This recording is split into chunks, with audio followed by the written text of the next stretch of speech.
Hi everybody, Andrew Champagne here, and before we get this Breeders' Cup vlog on the road, I want to make sure I take some time and dedicate it to the memory of Ben Massam. Ben unfortunately passed away Friday night after a battle with cancer. He worked for the Thoroughbred Daily News and was just 31 years old, way too young, and by all accounts was one of the good guys in the business. I never had the chance to meet him or get to know him, but everything that I'm reading says he was a first-class individual, and he will certainly be missed. So, Ben, wherever you are, rest in peace, and thank you for everything you did. We're going to miss you. Okay, folks, greetings from Denver, Colorado. I am in the Mile High City to cover the Women's Premier League Rugby playoffs for my employer, Life Chiropractic College West. They've got a game today, which is Friday, and they've also got a game on Sunday. However, I will be off Saturday and hopefully watching the Breeders' Cup from a pretty fun place. Gotta tell you, yeah, that's not exactly a welcome sight. I left upstate New York 6 years ago to get away from this stuff, and I'm going to be outside covering a rugby game in just a little bit, so hopefully the field's in good condition and hopefully it's not too cold. Okay, so as much as I wish I could be at the Breeders' Cup at Santa Anita, I think I have found my personal happy place. This is the Celtic, a bar in Denver, Colorado that has an OTB in the basement. Now, as you can see behind me, I've got a machine right behind me, and right in front of me is a TV showing the Breeders' Cup feed. The crowd's going to fill in as the day goes on. This is going to be a lot, and I mean a lot of fun. Okay, a couple of thoughts here. First of all, Kafefi may very well have wrapped up an Eclipse Award as champion 3-year-old filly with her win in the Breeders' Cup filly and mare sprint. Also, you may hear a familiar voice in the background. Shout out to Jason Beam, who's filling in at Gulfstream Park West. We're also coming up on the Turf Sprint, which I thought was one of the best betting races on the day. I'm 4 deep in the pick 4. I've got a DRF bet spot play in this race with Stubbins, who's currently at double-digit odds. They're coming down to the line, and Belvoir Bay goes all the way.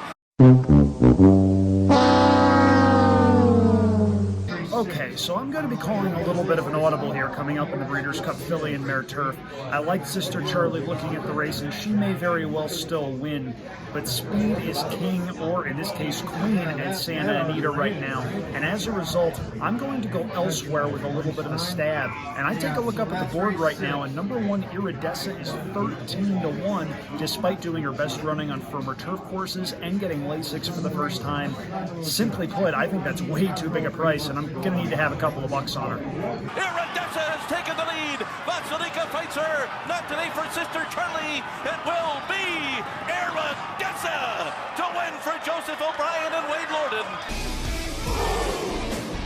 Simply put, I needed that one. Iridescent was huge, and now hopefully we're set up for some success moving forward in that late pick 4, which I've been very excited about all week long. Blue Prize has it though close to home, and it's going to be Blue Prize and Joe Bravo to win the Breeders' Cup Distaff. Okay, folks, that one hurt. I really needed Midnight Bisu there, and there's no sugarcoating it. Joe Bravo flat out outrode Mike Smith, and as a result, Blue Prize gets home in the Breeders' Cup Distaff. When do we get the retrospective on the next year's Classic? Okay, we've got 1 race left to go and 1 bullet left to fire. Coming up next is the Breeders' Cup Classic.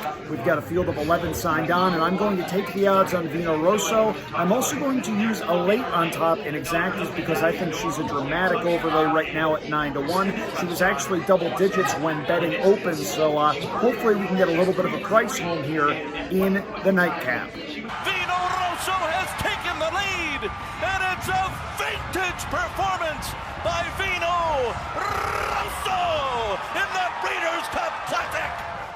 Okay, so I am back in my hotel room here in suburban Denver, Colorado, following Breeders' Cup Saturday, and as you can imagine, this vlog took a pretty somber turn following the Breeders' Cup Classic. Vino Rosso ran away with it late, but the big story, of course, is Mongolian Groom, who was pulled up during the race and wound up being euthanized as a result of injuries he suffered.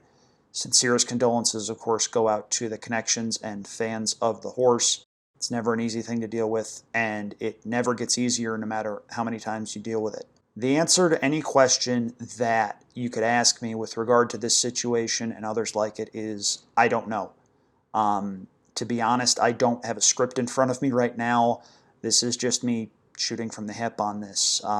It's gut-wrenching for this to happen at any race, even down to the low-level claiming ranks, but for this to happen on a national scene during a $6 million race on national television, with everything that's been going on around horse racing and the publicity that's been surrounding it, good and bad, it's a worst-case scenario. And my condolences again go out to those that were affected by it. And